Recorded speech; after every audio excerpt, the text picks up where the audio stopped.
ঠক ঠক করে আওয়াজ করে তৈরি করে চলেছে বাসা। এই বাসাতেই সে ডিম পাড়বে। তাই তো বাসাটা কেমন হয়েছে ভেতরে ঢুকে একটু দেখে নিচ্ছে, এবং বাসার ভেতরে যেসব কাঠের টুকরোগুলো আছে সেইগুলো মুখ দিয়ে কেমন বার করে বাইরে ফেলছে। এরপরেই হলো বিপত্তি। দেখুন, একটা রেড বেস্টেড প্যারাকিট সেই বাসা দখল করতে এসছে।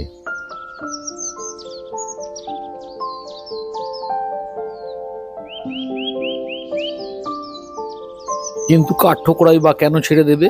সে এত কষ্ট করে তৈরি করেছে তার বাসা।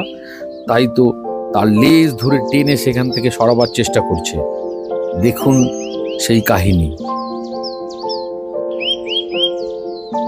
বন্ধুরা, ভিডিওটি যদি ভালো লেগে থাকে লাইক, কমেন্ট ও শেয়ার অবশ্যই করবেন কিন্তু।